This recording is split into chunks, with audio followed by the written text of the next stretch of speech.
Victory Monday! Happy Monday, Eagles Nation. Stephen Hellmann here, Tom Aresco, weekly Chirp, ViewsFromTheLincTV, and big win. Yeah, throwing it back for the Oregon hoodie. Pour one out for the Chipper. The Chipper May is he rest in struggling pieces. right 1-8 right now, but yeah, big win for the Birds. big win for the Birds. I mean, come on, we're 5-4, and it's ups and downs, all the mistakes and stuff like that. But at home, we pipe it up. We're 4-0, and when good teams come in. Yeah. And I wish we were better off in the standings with the wins, but it's encouraging to see that the teams we've beaten, Minnesota, the Vikings, and the Steelers, all playoff contenders, right. and they're good-looking teams. So I mean, what are your initial thoughts on the game? I gotta tip my hat to the defense, obviously. Yeah. And like you said, it's you wish you had a couple more wins. You had some games that you wish you had back. Mm-hmm. But before the season started in the offseason, we both thought that the Eagles could win this division because the division could be won at 9 or 10 games, and now that the Dallas Cowboys are 8-1, that's not going to happen. So it's tough. I mean, look, the bottom line is, Cowboys fans, they back their team all the time, obviously, like everyone does, but I don't think anyone else in the nation really thought that Dak Prescott, Ezekiel Elliott would be this good right away. And they are unstoppable. So definitely have to tip your hat to the Dallas Cowboys. Yeah. Just the only thing you can do is be a hater and root against them, and that's kind of what we do every week. They dominate every week, and we just have to keep rooting against them until they start losing games because they're a really good team. But other than that, I like rooting against the division. It's fun jabbing with other fans, things like that. But at the end of the day, when you see your team win, you can't be anything but happy. And you have to give the Eagles credit. And I know that Dallas fans are really cocky right now. I think the Redskins and Giants fans, especially because they beat the Eagles. But if you look what the Eagles are doing, they're really playing good football. Yeah. They're making some stupid mistakes, and they're I don't know. They're really making some questionable calls. But at the end of the day, everybody knows that this team has limited offense, limited offensive skill position players. You see the drops to that in the game yesterday.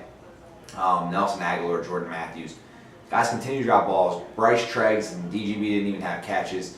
So this team's hurting for a receiver, hurting for a couple weapons. Ertz got in a little rhythm, but they ran the ball really well. And they started going back to Ryan Matthews. 200+ yards. Yeah, and that's what you have to do. You have to keep those guys rotating in early and often because they need warm-up touches and go with the hot hand. Ryan Matthews really gashing the defense of the Atlanta Falcons.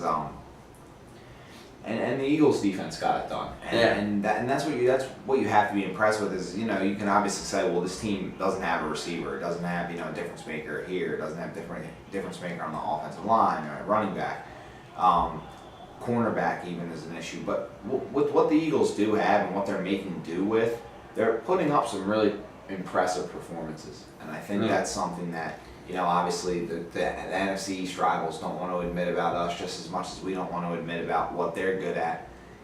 So it's a good battle, but that's kind of how the division is. It's the truth, and all the teams are pretty good right now. The fact that we're 5-4 and in last place in the division is astounding. I don't know if I've ever seen a team this late in the season where every team's above 500 and 5-4, you're in last place in your division, and it is what it is. And two of the first 9 games we've played have come against teams with a losing record. So that's 7 games now.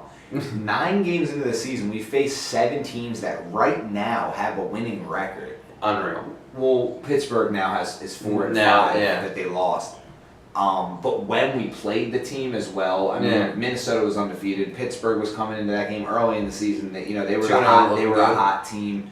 Everyone was talking about. They were doing their thing, and so the whole. I saw some people talking about how the Eagles haven't beat a good team, and it's like, well, who's a good team then? You beat a 5-0 Vikings team. You beat the Falcons, who come in as the hottest offense in the NFL, even hotter than what Dallas was doing. 33 points per game, and then you got the Steelers, obviously. I don't really know how you can discredit how the Eagles have played for what they are, and I understand that no one wants to hear that excuses and they're rebuilding, and that no one wants to hear that, and people aren't patient. But it's really the truth. I mean, this is you're seeing certain things, and this team is what its record is. That's what happened, and that's what happens. But at the end of the day, you have to see what they're doing, and you can see, you make sense of how they're playing well. I think the one thing that we've been preaching all year is the way the players that we have locked up. This is obviously an evaluation year, but the players that we have locked up under contract that we have a lot invested in are performing well. The players that really are holding us back this year are players that you really don't have that much invested with. We're evaluating this year. We're going to be getting rid of some of these guys, but guys like Carson Wentz, Lane Johnson. He's suspended now, but Brandon Brooks. You got Malcolm Jenkins, Rodney McLeod, Fletcher Cox, Jordan Hicks, Zach Ertz is coming on too. Jordan Hicks. Those are guys right there. 9 guys that are all starters. Nigel Bradham even. There's tons of guys. So these are guys that you have invested a lot in. You have them locked up under contract, and these are guys that you're going to move forward with, and you want these guys on your team. The guys that are sucking right now, like Jason Aguilar, Peter's playing all right, but he's worth a lot of money. He's gonna be gone. You got your running backs. Those guys are kind of expendable, but like these guys, Jason Kelsey's not playing. He didn't play too terribly on Sunday, but. And I forgot Brandon Graham's, guy that's getting in there under contract. So your whole D line, Fletcher Cox, Benny Logan. We have that guy. We're gonna re-sign Benny Logan. See how much he helped on Sunday. I mean, end of the day. Point is very well proven. That we have a lot of young guys in-house and on this roster locked up already, and guys that are entering their primes, before their primes, and even in their primes at every level of that are helping this team. There's no bad contracts, if you will, like Byron Maxwell and things like that.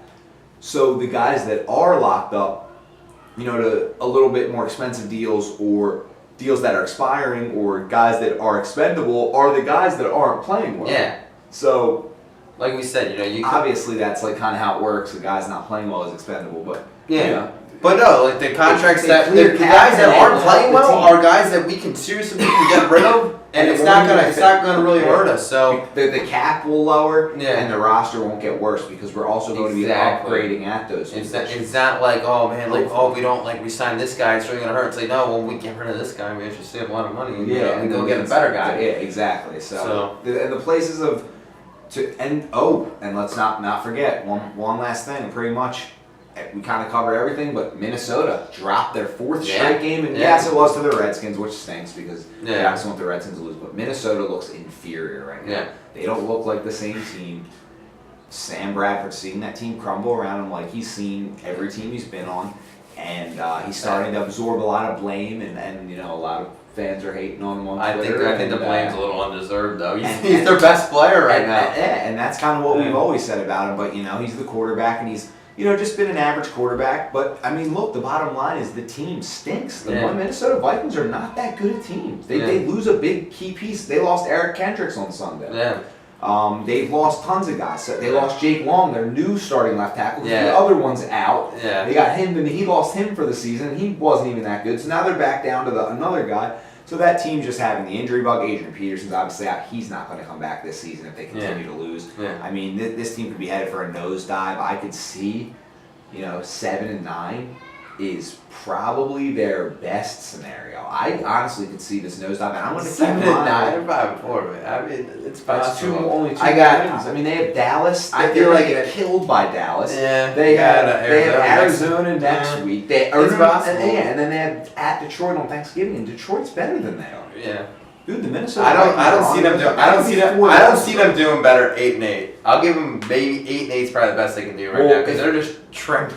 They're trending down right now, and it stinks for them. They looked really good. But you run into a wall sometimes. If you can get a But the bottom line is we're paced with them. 5-4, 5-4. So it's like now every week we just kind of have to outdo the Vikings or match with them the rest of the season, and we pretty much didn't trade anything but a second rounder in 2018 for Carson Wentz, and that's pretty impressive. Remarkable job by Howie Roseman. Remarkable job, and we're gonna end it right there because that's pretty much covers it yeah, all. that pretty much covers all. I mean, so it's gonna be tough going with Seattle this weekend coming up, guys. But you just keep the faith alive because they're a good team. But you know what? We love playing against good teams, so we're gonna see what's gonna happen. See what happens on the road. Yeah, we'll see you guys out in Burbuzz and enjoy the rest of your Monday. Get your free Dunkin' Donuts coffee. It's not a public coffee. It's just I missed that in Philly, so I just kind of wanted to say that. So have a great day, guys.